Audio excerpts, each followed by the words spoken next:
Welcome to West Virginia and Commonplace. Today I have with me a different type of guest, a guest that is all about a taboo topic that we all love, but we all don't want to talk about.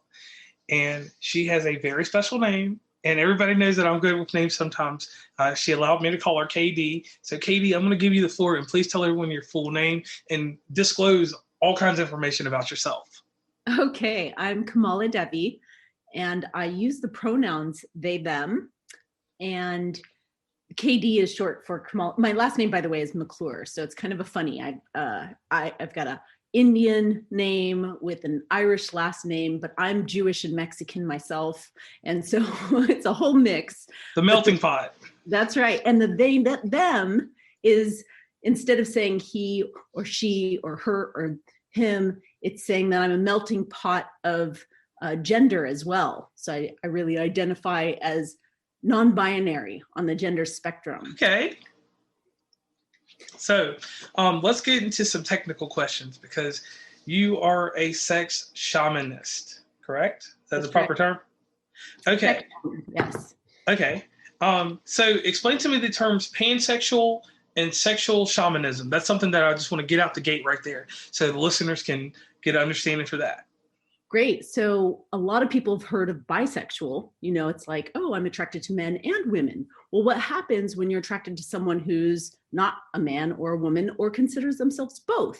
So pansexual is like being omnisexual, or, you know, regardless of what gender it is, I'm attracted to humans or to, you know, to people for being people as opposed to what their gender is.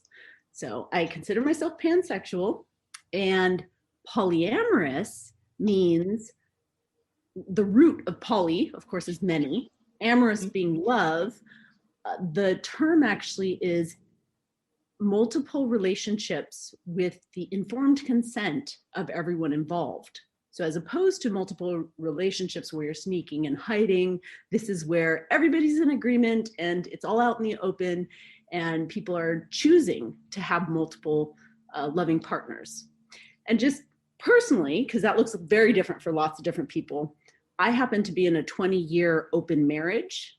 So my husband and I both have other girlfriends and boyfriends, and I'm part of a triad, and we've probably got combined a dozen other lovers that we've been doing life with, which includes, you know, raising my 14-year-old son, and some of my other lovers have kids of their own. So it's a whole family orientation.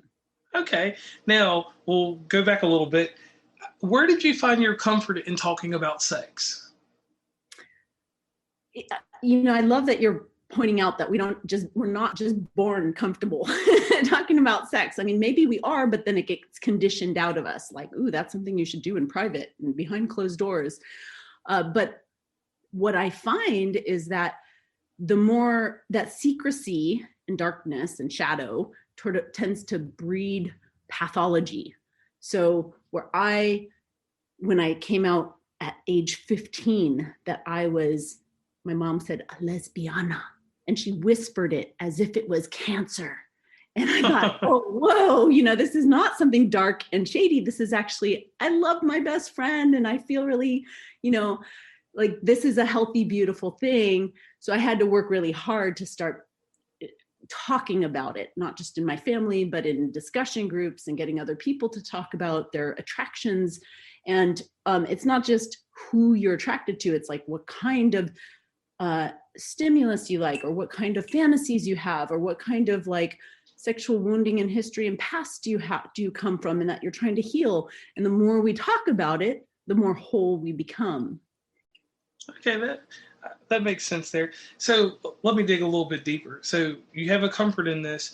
Was there something, because when people find comfort, there was a discomfort prior that sometimes enables people to get really strong and get comfortable in things. Was there some type of discomfort in life with you that made you become stronger in speaking about sex? It's hard to pinpoint, you know, because I came out at the age I did, which, you know, this is over 20 years ago, well over, kind of embarrassing to admit. But when I came out at the time, there weren't many options. It was like, are you gay or are you straight? That's it. There wasn't bisexual, transsexual, demisexual, there weren't. Polyamory was something that nobody had ever heard of. Open relationship, what's that? So at the time, I was just trying to figure out what the hell is going on. Like, why is it that, I actually had like a Kundalini awakening, which means my energy, my sexual energy was alive and open and moving, and there was this awakening happening, and I just wanted to know what the fuck was going on. So the only way to get answers was to be in conversation and to keep talking about it, because I felt very alienated, like this is weird, this feels weird to be so alive in this little body. Okay, now you go through these things. Age, you progress, you hit your 20s. That's a whole different experience for all of us. Inside your 20s, how did you develop into who you are today? So the most formative moment, I'll say developmentally, was post-college. I went through, like many people do, that sort of lesbian experiment or whatever in college, like, ooh, I tried this, threesomes, or, I explored or experimented. And there's like, that's fine when you're in college, but then settle down. So I left college and I actually fell in love with a man. I identified as a lesbian, but I fell in love with a man. And then I moved to Hawaii and I had this experience of, okay, like beyond identities, because you have to let go. My whole lesbian community thought I was betraying them. There's this letting go of who I thought I was, okay, in order to be the big, great mystery that is, the human heart. And so in Hawaii, my most formative moment was the realization that I can't be defined like gay, straight, kinky, or vanilla, or like monogamous or open. Like, those are all just labels and boxes and definitions, but who I truly am is beyond that. And then I can choose, like consciously choose to say, oh, I identified this way, because then people understand, and we're now using a conversation. Like we're, create community around it. We can do politics around it. And that's fine, but that's all at the personality level. In Hawaii, I had a deep spiritual awakening that put me in touch with my God force. And God, this I know is controversial or debatable, but is way beyond, whether you're gay, straight, male, female. It's our God force transcends all these definitions. It's beyond it's an entity. That's what it is. It's an entity. So it's something that gets you there. So you got your moral compass. You broke away from generalizations. That's exactly what you pointed out there. So you get to a point where you find out who you are sexually, and then you decide one day to spread this message to other people, correct? Right. So the message isn't come follow me and be kinky, or, hey, let's try, opening your relationship. That's not the message at all. The message is know who you are. Wake up to who you are as a God force. Wake up to the full expression, and then be that in the world, whatever that looks like, independent of what you're programming or who you're afraid of upsetting or you're people pleasing. And so my message is know yourself as love and be true to that. Okay. Now, you have certain terms that you coined. You had one that I spoke with you on the pre-call, love leaders. What are love leaders to you? Right. So we have political leaders, they're like gonna help us with policies and make, political decision. And we have other leaders, whether they're community leaders, and they'll help us with our social, conditions. So who's there? Who do we really look to say, how am I gonna express myself in love? Like, really ask yourself, what are my role models and who are my teachers? And then we think, there's rom-coms in the media, there's porn on the internet, there's codependent love songs on the radio. Like, is that what's leading my love? Or are there people who are liberated and who know themselves as love and who can guide me on my path? And so love leaders are people who dedicate their life force energy to helping other people awaken as love and express themselves. By the way, that's my cat. My cat wanted to chime in and say meow. Wow. That's what a love leader is. Okay. Now, you have many different titles attached to your name. And for the audience, you can go over to your website, which is KamalaDevi.com. You can find you on Instagram and Facebook at also at KamalaDevi. All right. And of these titles, can you mention each title and give a description of what you do inside those titles? Oh, I'd be happy to. Let me tell a funny story though, JR. I understand that you work at Walmart. Is that right? Yes. Okay, so so these titles are controversial. And recently, my most recent book, I was going to title 52 Fridays with My Bitch. But my agent said to me, oh, if you title it that, we can't sell it to Walmart. Nobody's going to buy 52 Fridays with My Bitch. That's too, like radical. And I, like you, was like, but wait, sex sells, like maybe they'll be intrigued. He says, no, you have to change it. And my publisher agreed. So my most recent book is called 52 Fridays. Okay. But the exciting thing is that you can get it at Walmart now, and it's anywhere that books are sold. So that's my most recent book. But I've been writing now for, 15 years ago, I wrote a book called Don't Drink the Punch. Okay. And that was in my own tantric journey when I was studying sacred sexuality in India. I found myself part of a cult.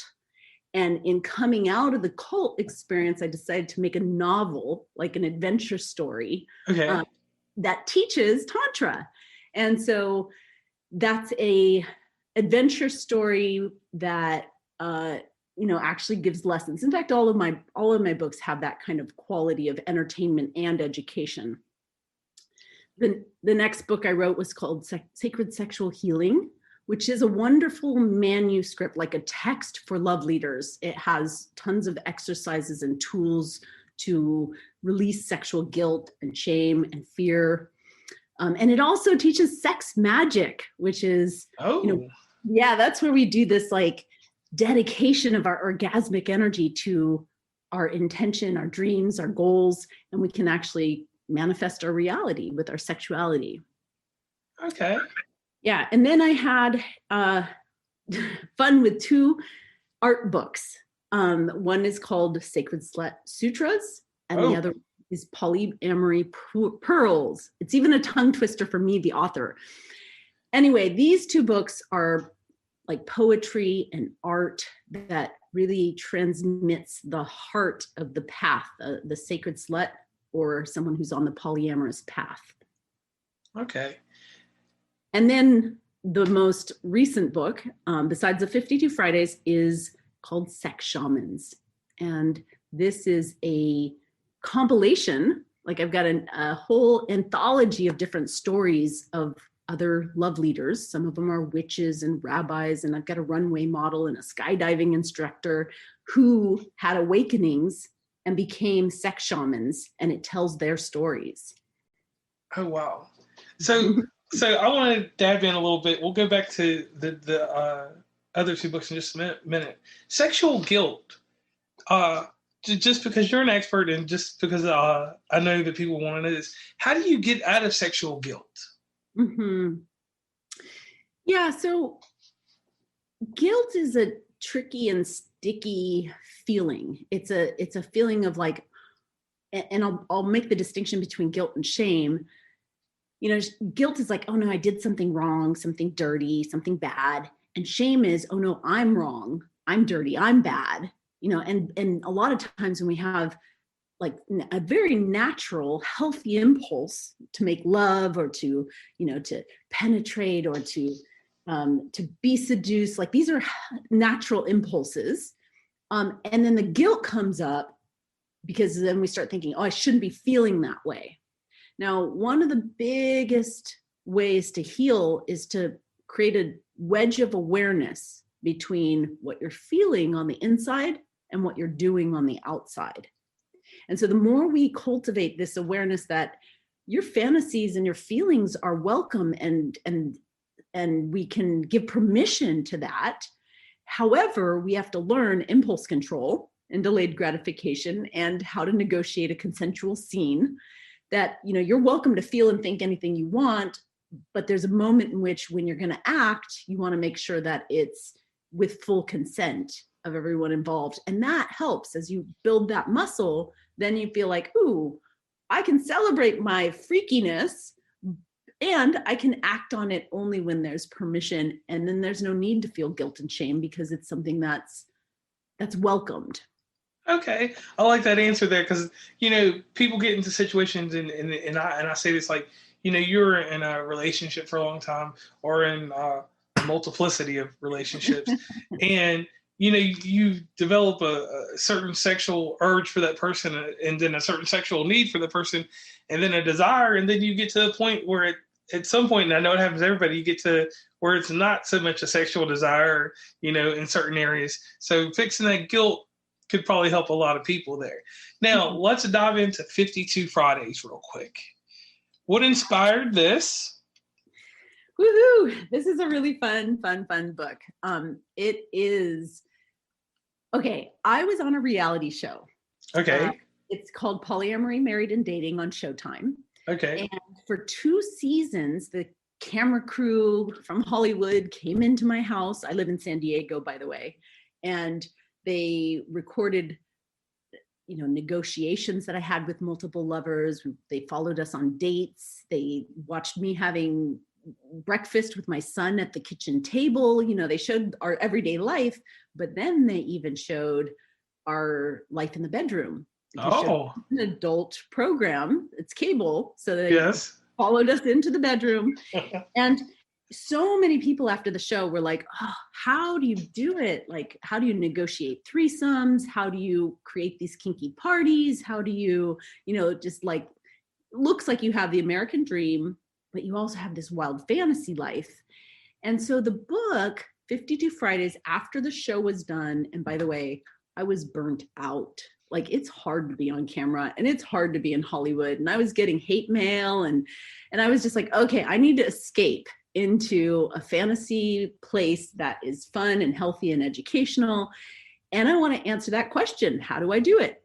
So I started writing this book, and every page, every 52 Fridays, every Friday was a date night that was kinky, queer, poly, and tantric. And I give just intimate, juicy details because it was therapeutic for me to write this book and recover from the reality show. And also you have an award-winning documentary? Yes, yeah, Sex Magic. And so one of my co-author of one of my books, Baba Des Nichols, was the main story, and it followed his life and his love as he used sex magic. As I mentioned, it's this like kind of alchemy, this powerful way of directing your sexual energy. He was using it at the time. He was trying to get his ex-girlfriend back, and there's a whole story about his broken heart and how important it is to use this energy towards things that are like life enhancing for everyone, that everyone's in consent of, as opposed to trying to use it on somebody who doesn't want that. But it's available on iTunes and on Amazon, and it's, you know, talks about the sexual healer and the life of the tantra teacher. Okay. And also you have something up on Audible, Shamans, True Stories of Sacred Sexuality and Awakening. Can you tell us about that? Like I said, you're a multifaceted lady. That's right. So if you're not much of a reader and you're like, okay, I just want to listen, this book, Sex Shamans, so again, you can just look up KamalaDevi and it'll come up. This book, in addition to telling the deep narratives of people's awakening stories, has 20 exercises. So it's like a how-to book and entertaining. And those exercises can be things that you can do with yourself at home in order to, again, release the guilt and shame, but also activate your your full sacred sexual expression. So if you're not in a partnership, and if you're like, I don't even know where to start, this book would be a really great one to say, oh, here's some regular practices that I could do to raise my vibration and make myself more, fall in love with myself, make myself more attractive, and maybe, transform my relationships as well. Okay. And you've had numerous appearances across all types of TV shows, and all that other stuff. How do you deal with that type of pressure of being a celebrity? No matter how you cake it up, if you don't feel like you're a celebrity, how does that work for you? How do you take that kind of pressure? What type of mental focus do you personally have to have for all this? Yeah, so I'm glad you asked. I don't consider myself a celebrity, but I do feel very called. Like I am a messenger, and I'm here on earth to share that the innermost core of who everybody is, is love. And I want to give permission to people that their sexuality is their creativity. And I know that if it hit, I can't just vibrate that myself in my own self-pleasuring practice at home. It's like, if I'm going to impact the world, I have to be willing to have these interviews and make these appearances and show up. So most everything that I've created, including and especially my books, have all been coming from that message. So it's like from the inside out. It's not so much, ooh, I want to look good, or worried about how I appear, because that would drive me crazy. If I was worried about looking good, I'll tell you, in the beginning, the first time I got hate mail, I did a Tyra Banks show, and this woman told me, like, you're going to burn in hell, and I can't believe you're a mother, and your child is going to need psychological, help. And it's vulnerable, it's raw. It's like, I went on Tyra, I brought my son into the picture, and then I get this, and I just like my heart sunk. I was a new mom, and I couldn't get out of bed. I pulled the covers over my head, and I was just like, oh, people are going to think I'm a terrible mom. And my tantra teacher, Charles Muir, and I posted on Facebook something like, I want to, another hate mail, ouch, I'm miserable, some kind of cry for help. I get a call from Charles Muir, my tantra teacher at the time. And he said, you're having a rough day, huh? And the traditional wisdom is, if you're not pissing people off, if you're not getting some like blowback from what you're doing in the world, you're probably not doing enough. You're not pushing the envelope enough, right? And so he said something along those lines, reminding me that, like, hey, if you want to make change in the world, you're going to have to make ripples. People are going to have their opinions. But what he said that touched me so deeply beyond that is, he said, think about this poor person wherever they are. They said, you're going to hell, and I'm going to pray for your soul, and whatever it is, think about them in their church, how much hate they must have in their heart to have gotten up and found your email and written you that letter. And that person they're in hell already. He says, and instead of seeing this as hate mail that you hide from, why don't you look at this like a prayer request? There are people in the world that, when you talk about sex, they get so upset and angry and incensed that they come after you with pitchforks. He's like, those are the people that we're doing this work for. Like, we want to help liberate, help give the message that sex is okay, so that they're not feeling that much guilt, shame, and anger. And even though that particular person I'm not going, face-to-face battle with, I got that, like, wow, I really do want this message to get out there. And it really is going to make a mess. Like, that person might have a kid that's gay, or meet someone, and like my leadership could make it easier for them on their path. And so I was able to take that, the way people see the judgment they have, and just be like, hey, this is just going to fuel my cause. Because if you're going to judge it, really what you're doing is judging your own sexuality. And that's what I'm trying to free you from. Okay. That's really deep right there. And I must say, like, everything you said, you definitely will help someone. So let's go into the helping portion. You offer quite a bit of service. Like I said, you're a multifaceted lady here. What type of services do you offer to help people out? Because once again, you're an author. And one thing I like to get into, because I do interviews with all types of people, life coaches, writers, sometimes life coach writers. How did you just, I mean, what made you decide, to go all the way back? What actually made you decide to get into publishing books and things like that? Because that's a really hard field to get into. Yeah, it sure is. I write books in order to address the widest audience that I'm never going to meet. I don't have time to talk to everyone. So like if I spend, for example, Sex Shamans took me 3 years to write. And if I spend 3 years on that project, then it's here forever. Like that is a gift to my grandchildren. Like, okay, yeah, it's a 3-year investment, but it's immortal. It immortalizes this message. And that's not the same as if I have one deep conversation. So I'm happy to work belly to belly in intimate mentorship with individuals, and I may change their life really radically. But if I want to change a lot of lives, into the future, then I want to do the writing. So that was my compulsion to write, is basically to talk to the future. And my compulsion to teach and heal and work with individuals is from my, just my love of humanity.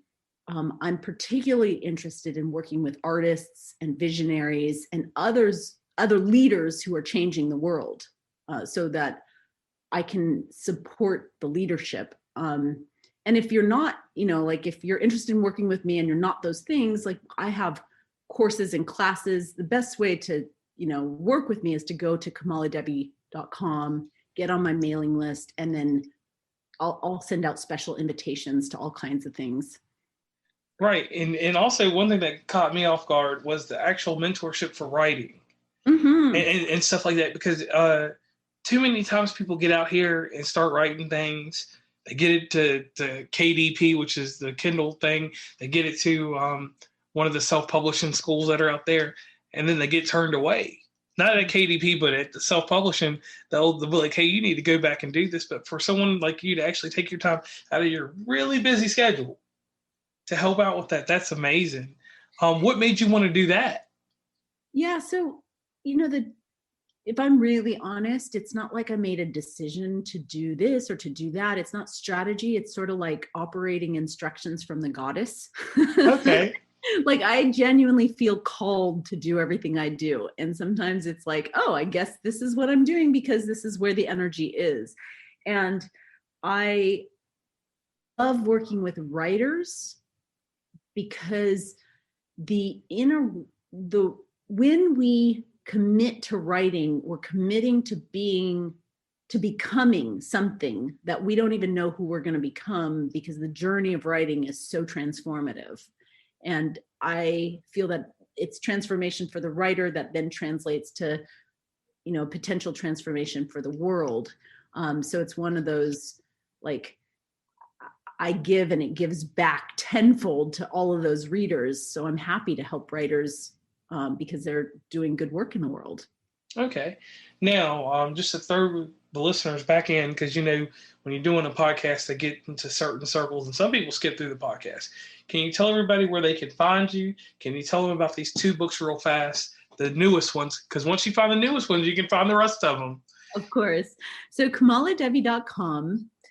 And so it's actually our new vice president has the name KamalaDevi. People don't realize that Devi's her middle name, but it's spelled just like the vice president's name. And I recently published 52 Fridays and Sex Shamans, which can both be found anywhere books are sold. Okay. Now, how do they get in contact with you? If someone needs to personally get in contact with you to set up something over Skype, over Zoom, or when we go back to the norm, how do they catch up with you? I'm so excited. I revamped my website because it has a nice little contact form right on there, KamalaDevi.com, and send me a note and we'll be in touch. And I like that you're personable, that you will reach out to people. So, comes a time in this show, I'm 35 years old, and there was a program growing up on Fridays. It was called 2020. It's a news magazine. You had Diane Sawyer on there. You had Barbara Walters. So those are your serious questions. You had John Stossel on there. He does a funny question. Well, we're not here for the John Stossel part. If we want that, we'll go find him. I wish he would do a podcast. He's one of my favorite newscasters. So here's your Diane Sawyer question. Okay. From the age of 8 to the age that you are now, which we'll say is 24. Okay. Thank you. To the future you, what would be the voice of the past? The voice of the past. All right, you got that with me? Mm-hmm. What would be the voice of the present, and what would be the voice of the future? Ooh, I love time traveling, first of all. So this is a juicy question. I think, I genuinely feel like the past, the present, and the future are all here right now, here within me. Everybody has these different versions, like the inner child, the current, and then the future self that's always coaching me and directing me. So I love this. It's actually deeper than just an interview question. It's like a life philosophy. In terms of, what would those 3 different messages say? The inner child is just about play and create and don't care what anybody thinks or says. And, the future self, this is the one that inspires me to make a contribution to be the change that I want to see the world becoming. Okay. And the deepest message that I have from my current standpoint is about knowing who we are and being that, and just being in love with what is, and what, that at our essence, who we are is love. All right. Now, are you ready for the deeper Diane Sawyer question? Because this is the one that sets you up for the next person that's interviewed for Barbara Walters, but we're going to just act like you're going to Barbara Walters after this. All right. So here, what failure sets you up for success? Say it again? What failure set you up for success?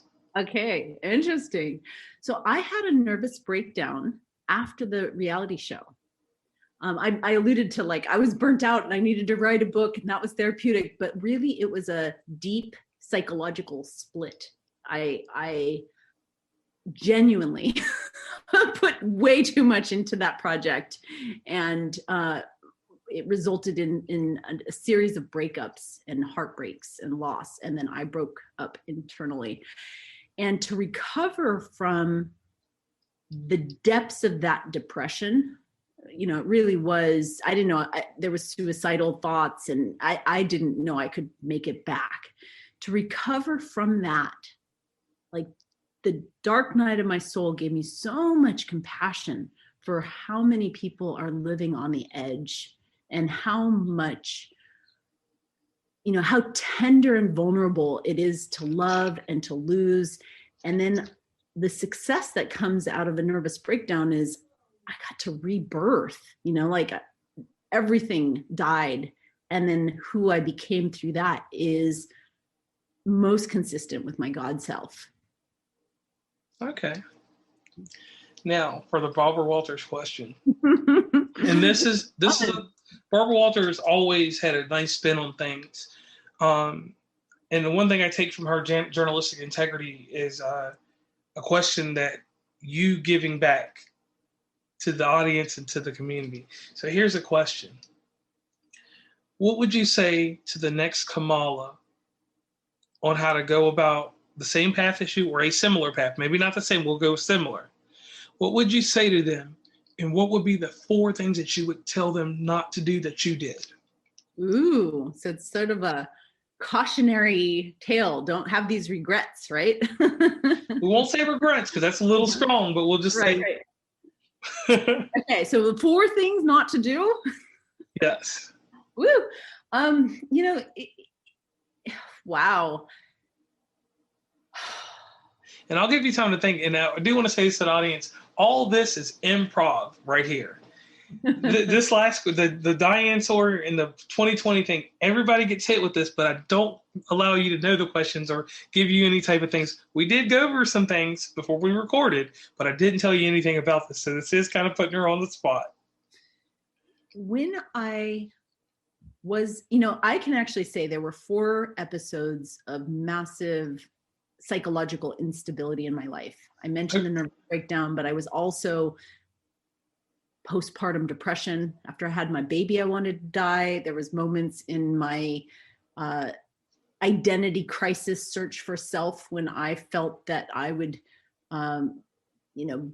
be better if I left my body. Like I could actually help humanity more from an angel form. Like this is the kind of self-talk I had. And I have the same message for all 4 episodes. So I'm basically going to tell you the one thing that I would have done differently times 4, which is ask for help sooner. Every time it gets too hard or I feel like I can't do it, and I, hang on to my pride, or I try to look good or try to be independent and do it myself, like I'm just delaying the inevitable, which is that we are here to help each other, and that we do so much better when we lean on each other, and that there's no shame in getting coaching, support, allies, community. And so anytime I went wrong in my life, it's because I tried to do it alone. And even though we have to do it ourselves, we don't have to do it alone.